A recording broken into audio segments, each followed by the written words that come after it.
In section 4.1, we talked about how critical values of functions give us possible locations for local maxes and minimums. But we didn't actually talk about determining, is it a local maximum? Is it a local minimum? And remember, we also talked about how it can fake you out. You might have some sort of S-curve where it kind of pauses for a split second and then keeps going up. And so a critical value doesn't necessarily give us a local max or local minimum. We need to have a tool to tell us what's going to be happening with our functions. So let's take this visually like we usually do.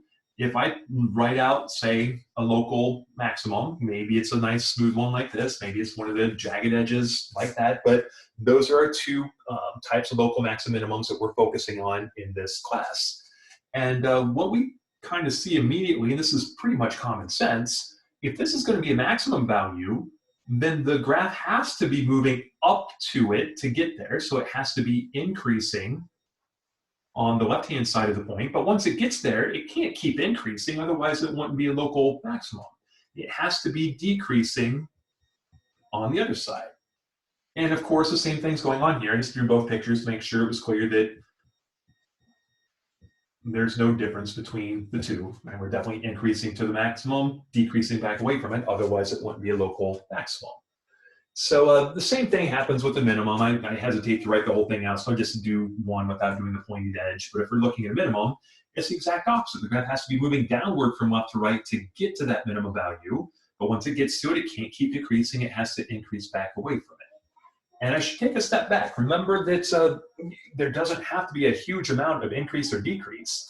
We can have something going on like this, where there's a local maximum, local minimum, and there's barely any space in between it. So we're not saying that we have to have an amount of increase or decrease that goes on for quite a ways. It's just a smidgen of increase or decrease that are surrounding that specific point. Okay, so we have to be careful that we're not looking too far away from the point to determine whether something's increasing or decreasing. We're going to have to use the same sort of sign charts that we did earlier to make sure that we're close enough to get a good picture of what's happening. But before we can use a sign chart, that doesn't even make sense. I got ahead of myself here. Before we talk about how we know the function is actually increasing. So this is something our textbook spends a page and a half talking through, but I think it's pretty clear. If the graph itself is increasing, that means that its tangent line has to be increasing. If the tangent line is increasing, the slope of the tangent line is positive, and the slope of the tangent line is nothing more than the derivative. So if the derivative is positive, then the function is increasing, and guess what? If the derivative is negative, then the slope of the tangent line is negative. That means that it's going downward from left to right, which is what we mean by decreasing. Okay, so I'm not going to write that all over the place either, but that's the basic idea. That if we know that the derivative is positive, it's increasing, derivative is negative, it's decreasing. Beyond that, it's nothing more than just having a picture of what these look like to determine, based on the derivative then, whether it ends up being a local maximum or a local minimum. Right, so this is technically called the first derivative test. And because all we're doing is taking the first derivative, we don't have to worry about the second derivative. That's going to come up later in the section. We just take the first derivative, use a sign chart to determine what the sign of the derivative is near that local, near the critical value, and then use that information to determine exactly what's going on.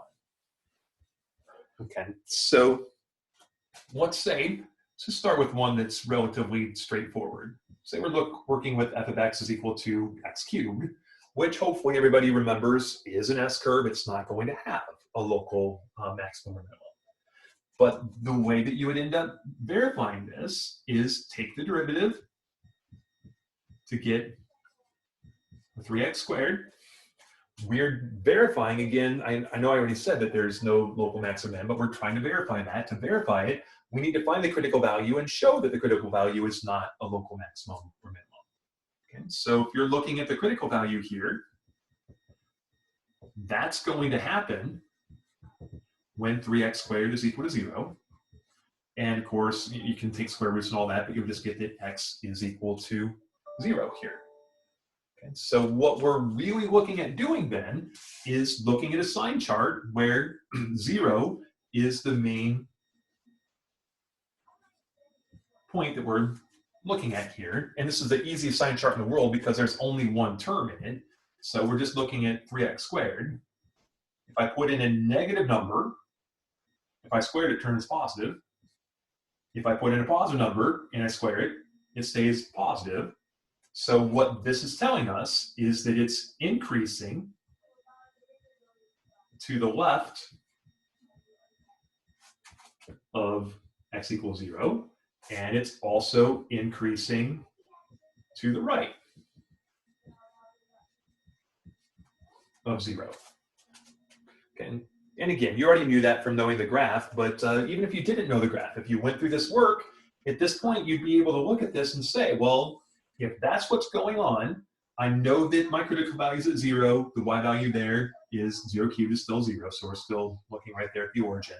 What we would know is that it has to be flat for a split second here because the derivative is 0. So it has to be almost flat for a split second. But after it's flat, it needs to be increasing from left to right as I go to the right, and it needed to be increasing from left to right as I approached it from the left. So this isn't a perfect graph, but being able to find a local maximum or minimum, or even if it's not a local maximum or minimum, you're going to be able to take that information and draw something in your graph to get a good look at what the function is doing, or just to be able to determine what the value is at that maximum or minimum. So again, just to clarify, there is no local max or minimum, local max or min here, because it was increasing the entire time. And so let's take a step back and take a look at one where there will be a local maximum or local minimum. So we've done enough hardcore derivatives earlier. I don't feel the need to do an example right here where there's a whole lot different going on. Let's just go ahead and stick with the polynomial. And let's say that we're just working with an x cubed minus 3x. And so not a huge difference, but it certainly makes all the difference in the world here. So now we know it, kind of the basic shape, but we probably are going to assume that there's a little wiggle in the middle instead of just a straight S curve. And so again, you just go through and start by taking the derivative so we can find the critical values to determine where we should be testing. So the derivative this time is 3x squared minus 3. And again, go through and find the critical value. So this is defined everywhere. Forgot to say that last example, so we don't have to worry about a critical value coming from where our derivative is undefined. So we're just setting the 3x squared minus 3 equal to 0. And I'll just do this super fast, but add 3 to both sides, divide both sides by 3, and when you take the square root, don't forget you get a plus and a minus. Okay, so we have 2 different critical values this time. Maybe they're both maxes, maybe they're both minimums, maybe they're one of each, maybe neither one is a max or min. That's what we have to do to finish this out. Okay, so when we draw up our number line this time, we've got to be looking at -1 and +1. And now I need to make a sign chart for this expression here. Okay, so we've covered this before, but I want to just re-emphasize this. I solved this the way that I'm fairly certain most of you are solving it. Just my experience, that's what students usually do, is think about square roots. But if you know that you're about to have to use a sign chart, it's really, really a good habit to get this in factored form. And just as a heads up, if you get this in factored form, it's probably a completely different solving method. And so I would factor out that 3. That would leave you with an x squared minus 1. Then we have the difference of squares. And I forgot to write the 3, but we have the difference of squares there. So we'll get a 3 times x plus 1 times x minus 1. Okay. And just as a quick heads up, if you'd already had this factored, you'd set each one of these equal to 0, and you're still going to get the same plus or minus. So again, just to restate, I personally think it's easiest to go through and factor, get your zeros this way or your critical values this way. That way you have an easy thing to look at when you're creating your sign chart. If you're more of a punch numbers into your calculator and just see what happens to a person, it's not a big deal to go ahead and solve it this way. And then just build your sign chart by saying, well, hey, let's pick a number smaller than -1, plug it in, see what happens. Put a number between -1 and 1, plug it in, see what happens. But just going back to the way that we've done this in the past, If you have it in factored form, you would break it down into the different things that we're multiplying or dividing by. And it's kind of a silly thing to write the 3, but it's important to keep track that that constant can make a difference. If there was a negative sign in front of it, it would change everything here. But 3 is always positive no matter where you're at within the number line. If you're adding 1, if you're smaller than -1, it's not enough to make it positive, so it's still negative. But if you're larger than -1, it either is large enough to make it positive or it just stays positive. If you're subtracting 1 and you're already negative, it's certainly still going to be negative. If you're not very positive, if you subtract 1 away, it's still going to take you down to the negative side. But if you're larger than 1, subtracting 1 is going to keep it nice and positive. Okay, so kind of reading up from here, 2 negatives make a positive. So the whole thing's positive. We only have 1 negative here. And then, excuse me, all these are positive. Okay. And then finally, there's all sorts of different ways you can do this. You can just memorize kind of the rule that we had on the board earlier, but keep in mind that this is a sign chart for the derivative. And remember, again, that the derivative is slope. And so what I tend to do here is just kind of draw a picture. The positive slope tells us that on the graph, we're moving up from left to right. Negative slope tells us we're moving down from left to right. And so, excuse me, if you just draw that kind of on top of the sign chart that you just did, you can see what has to be happening. And I didn't draw this perfectly, but basically that would have to be a maximum. This would have to be a minimum. Okay, so we have a local max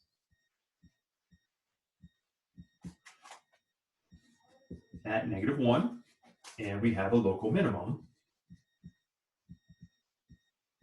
at +1.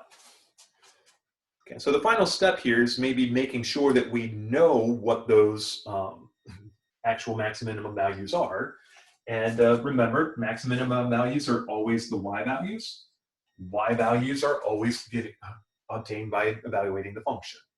And so the local max would be the function evaluated at -1, not the derivative evaluated at -1, but the function itself derivative evaluated at -1. -1 cubed is -1. -1 times -3 is +3. -1 plus 3 is going to give you a 2. And likewise, the minimum value then is going to be at +1. If I evaluate at +1, I'll get 1 minus 3, which is at -2. Okay. And so finally, it just depends on the question of my math lab on how it wants you to write this out. If you wanted to put it together, you could say that the local maximum is at -1, 2, and the local minimum is at +1, -2. Either way. And again, there's a decent amount of relationships between graphs here. If you wanted to try to sketch this graph based on the information that we just wrote out here, it's not going to be a perfect graph. We have other things like concavity that are in section 4.3 that can help us with that. But if we wanted to quickly sketch this, you could put in that we know there's a maximum at -1, 2. So we know it's going to have to look like that.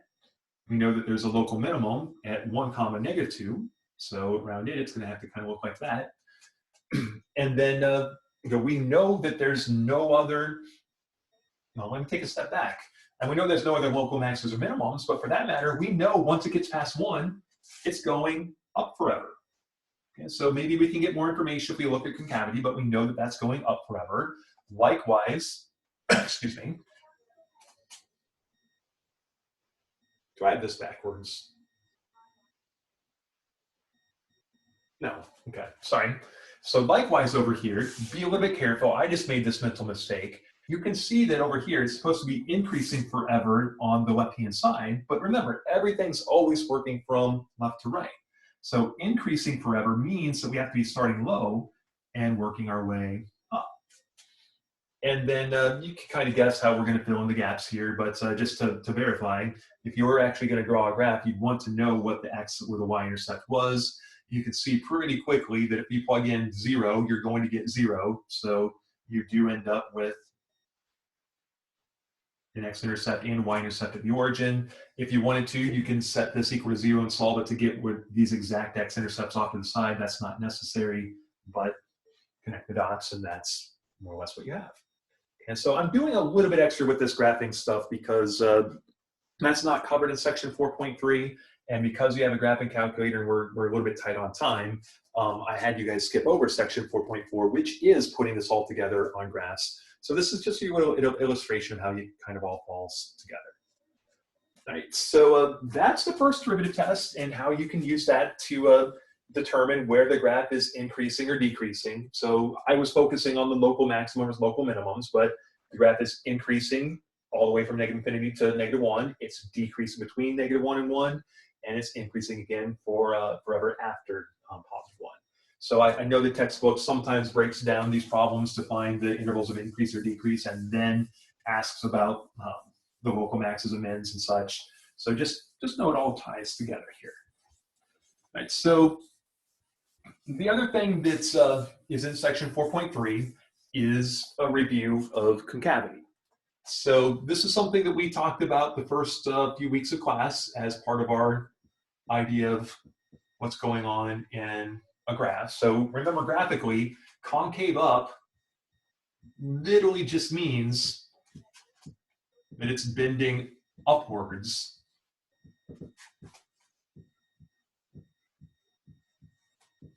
Okay. So the idea is that if you've got a tangent line, say that you've got a tangent line here, and the graph is maybe doing this.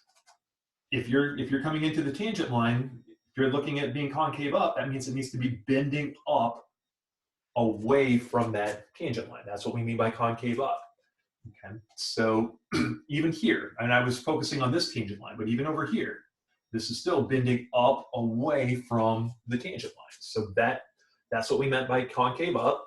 And concave down, of course, is the exact opposite. Concave down means that we're bending downward away, bending downward away from the tangent line.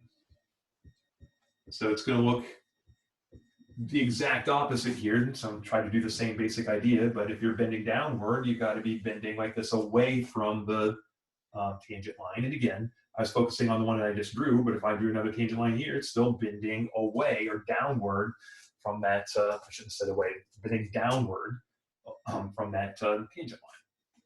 Okay, so that's what we meant visually, but now we need to put this in perspective of derivatives.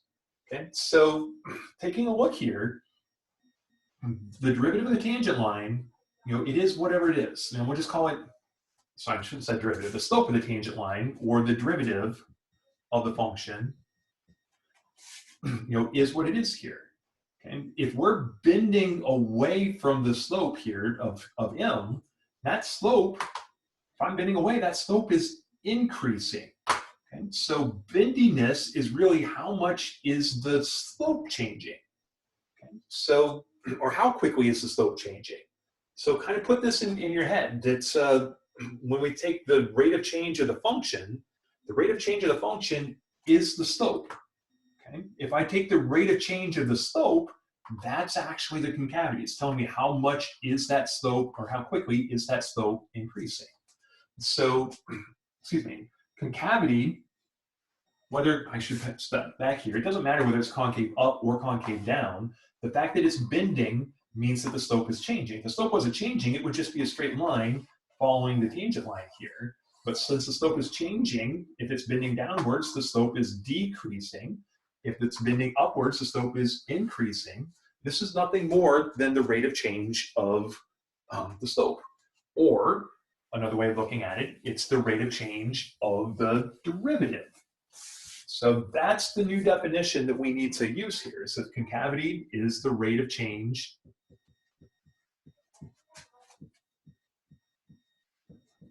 of the derivative.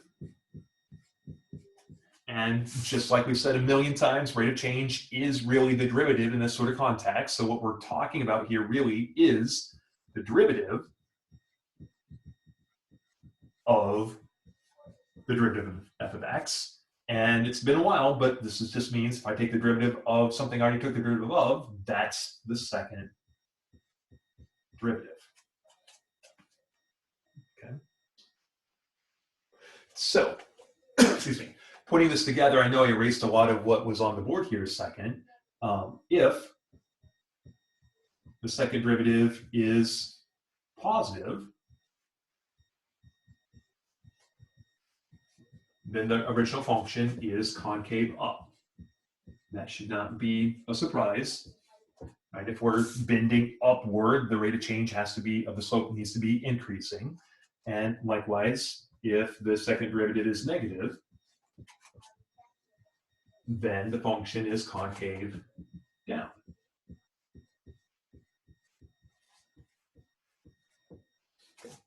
So this is our relationship between the second derivative and some information about the graph. I guess I should give you one other definition to put this all together. We'll say x is equal to c is called an inflection point. Let me pause there. I need to be a little bit careful. When I was working with critical values, I was very careful to say that's not a point, it's just a value, because excuse me, it wasn't really a point on the graph. And there's reasons to use critical values other than graphing and finding those local maxes and minimums. Inflection points are almost exclusively done just so we can see the behavior of the graph. So if you really prefer, you can say that this is an inflection value because that's not a point, it's just a value. But we're usually going to actually take this information and find the y value and find the inflection point. So this is called an inflection point if, I guess I have to finish this, so just to ignore the different type of notation over there, but it's an inflection point if f of x changes concavity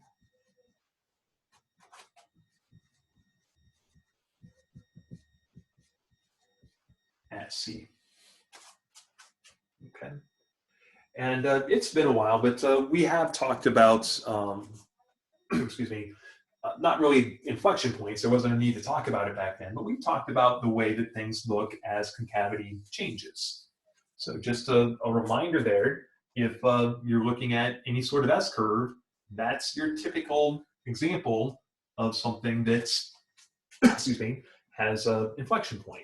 The inflection point would be somewhere right in here. Okay, so it really is just the center of the S-curve. And I don't have to draw tangent lines everywhere here, but just as a comparison, oh, I missed, on either side, this side is concave down because it's bending downward away from the tangent line, whereas on the right-hand side, it's concave up because it's bending upward away from the tangent line. Right, so visually, an inflection point is really kind of the center of an S-curve. Okay. And when I say center of the S-curve, I don't mean the whole graph has to look like an S-curve. Right? It's just a portion of the graph. So if you just think of your normal sine graph, it looks like this. I know it's not drawn perfectly here, but every single, I guess what would be your x-intercept if there is no transformations, that's just a straight sine or cosine graph, every single one of those is an inflection point. Because if you just look at the area in here, I didn't do a good job graphing it, but if you just look in the area here, there's just a tiny slight S-curve in each one of these areas. Right? So I'm going to stop drawing boxes, but every single one of those are inflection points. Okay, and so that's why inflection points are nice to find, at least from a graphical standpoint. If you get into some hardcore economics, inflection points also have to deal with momentum and things like that. The point of inflection is where it's kind of a turning point necessarily of going from bad to good or vice versa. So there are other reasons, but from kind of a classical standpoint, this is almost always found to kind of say, well, hey, in this graph, we kind of have an S-curve going on at that point. Okay, so the rest of 4.3 is nothing more than just determine where the graph is concave up or concave down, and figure out where the inflection points are, if any. Okay, so excuse me. I guess I should continue on with one last thing before I erase this whole board. If f of x changes concavity at C, that means the second derivative has to be changing from being positive to negative or vice versa. And the only way that that's going to happen is if the second derivative is 0 or undefined, at that point. Okay. So inflection points they don't have to, but they can occur when the second derivative is 0 or when the second derivative does not exist. And this should look really familiar. This is the exact same definition as the critical value, except we're dealing with second derivatives instead of first derivatives.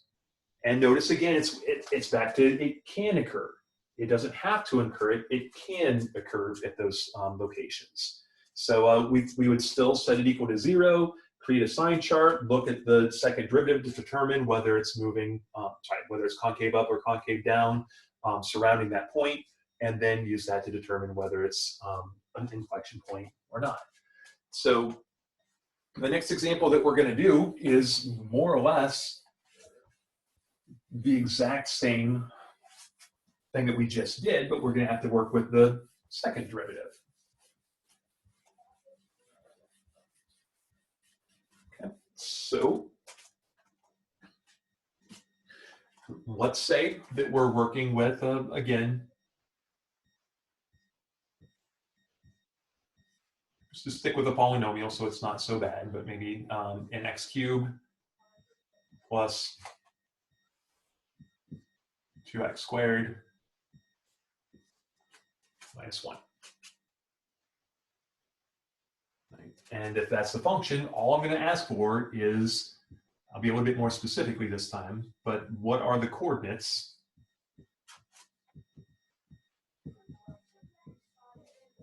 of the inflection points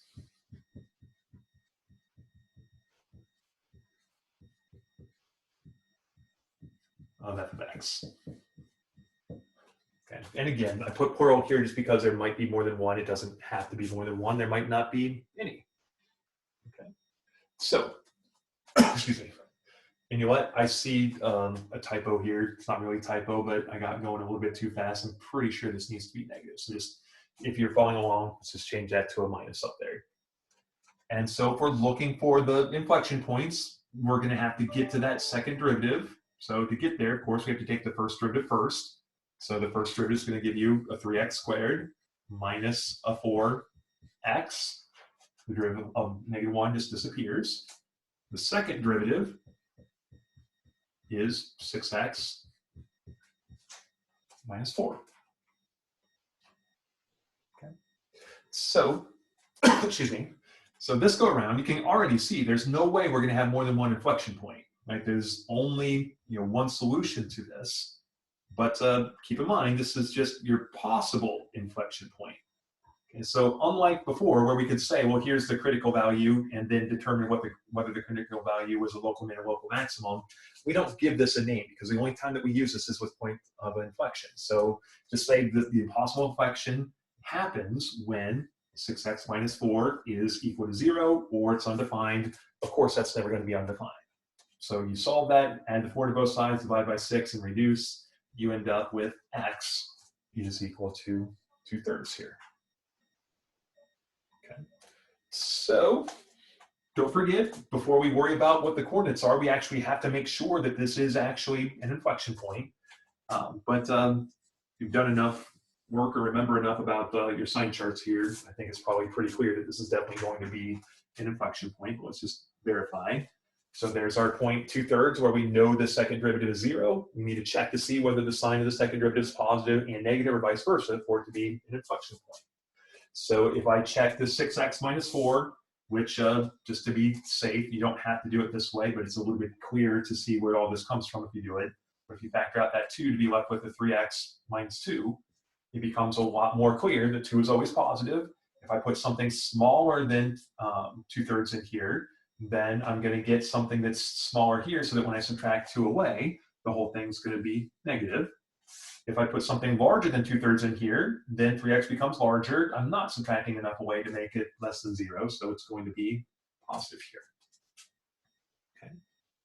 So the signs did change. That does mean it's an inflection point.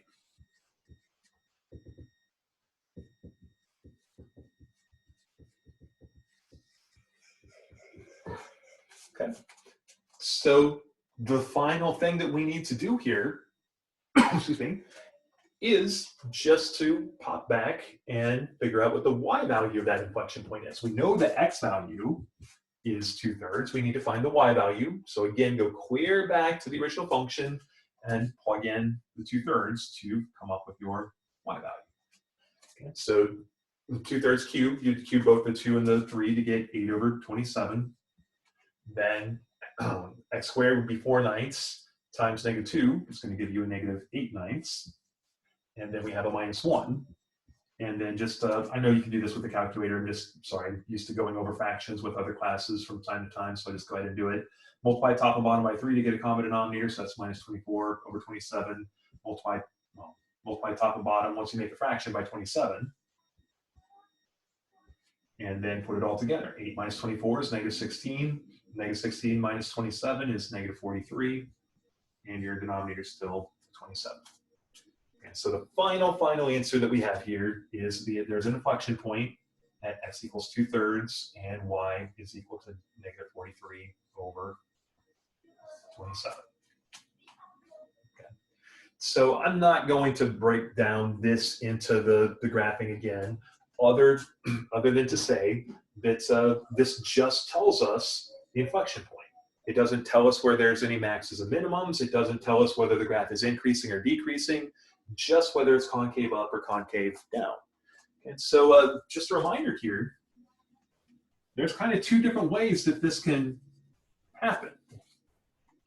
Okay, so I'm not going to go into the full-grown graph details because you can use a graphing calculator, or if you really wanted the extra practice, you can sit down, set this equal to 0 to find your critical values.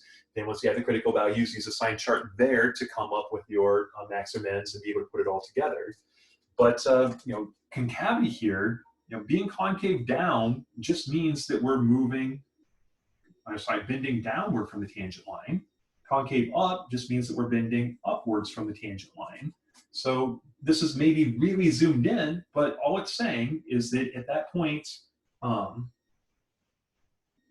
2/3 common -43/27, maybe it's doing that. Okay, but even there, it doesn't have to look like that, right? And this is definitely concave down and this is concave up, but that's not the only way to draw something that's concave up and concave down. And so just as long as I'm bending downward and bending upward, it doesn't really matter. And so this, just realized might have to get this out of the way as well. The first go around, I drew something that was going up and concave down, but you can also be drawing something that's going down and being concave down. Okay, so that is still bending downward, and then on this side, you're going to be bending upward. And so more or less, you're still in the center of an S-curve, but there's two ways of drawing it. You don't know whether it's kind of a vertical S-curve or a horizontal S-curve without filling in more of the blanks. Okay, so, excuse me, that's just a quick reiteration that you don't get a whole lot of information about about the graph when you're working with just inflection points. When you're actually trying to draw graphs, that gives us a little bit of information. It helps us fill in the gaps, but it's generally all about the local maxes, local minimums, intercepts, things like that. All right, so one last idea here. I'm sure you're kind of thinking to yourself, well, if that's the only thing it's good for, what did we talk about this for? The second derivative, or the concavity, can also help you determine what's going on with your local maxes and local minimums. Okay, so let's go back and take a look at our max and minimums one more time here. And forget about the crazy ones that look like that. That's not differentiable at that point, and so it doesn't even make sense to take the second derivative of something that's not even differentiable there. So we're not going to be talking about the pointed local maximums or local minimums. But if I look at a local max that's nice and smooth like this, what do we notice about its concavity? It doesn't matter which side of the graph we're on, that is definitely concave down from that tangent line, concave down from that tangent line, concave down from that tangent line. So the graph near a local maximum must be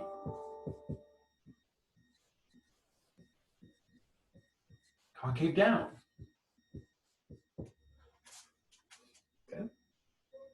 And so again, you can always use sign charts. Sometimes that's the easier method, but you can also check second derivatives to determine whether the local maximum is concave up or concave down. And I'm sure that you've already guessed this, but just to draw it and illustrate it, if I look at a minimum and start looking at tangent lines, it's kind of hard to see when it's that vertical, but this is definitely bending upward away from that tangent line. It's bending upward from the tangent line. It's bending upward from the tangent line. So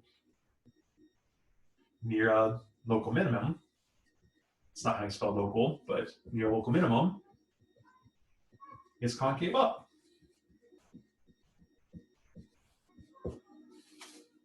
Okay.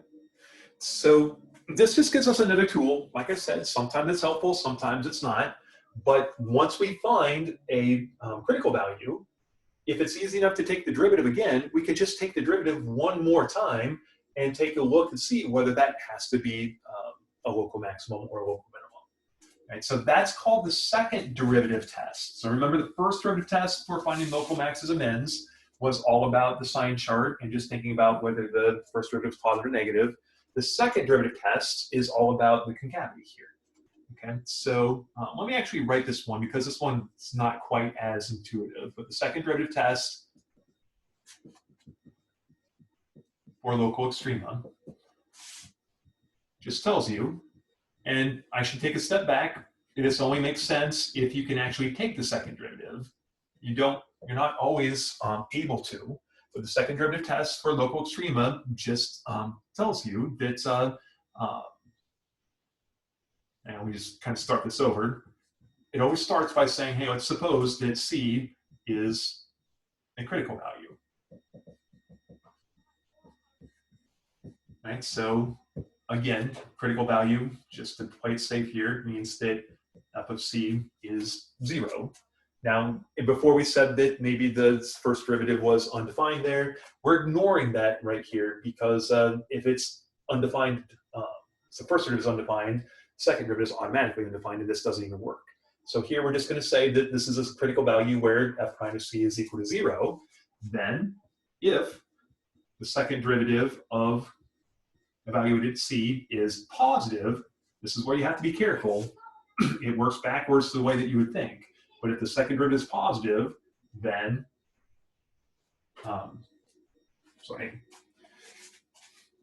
then C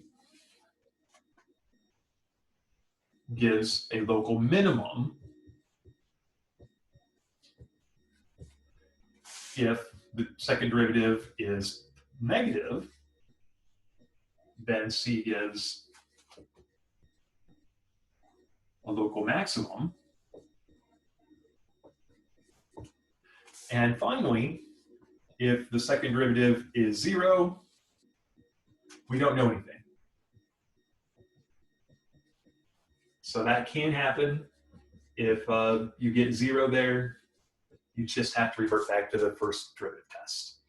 Okay. So in general, this doesn't happen too terribly often. It's not something to necessarily worry about, but just be aware. If you get a 0 concavity, that just means that we don't have enough information to determine whether that ends up being a local minimum or local maximum. Right. So we don't have to do anything, fancy here, but let's go ahead and take a look at one that's maybe not quite normal. Just take a look at f of x is equal to x times the natural log of x. And let's say that it's asking you to find the critical values.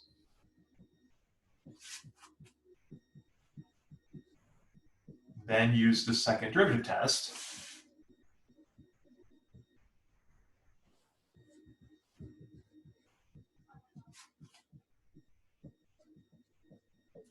To determine if it's a local max or min.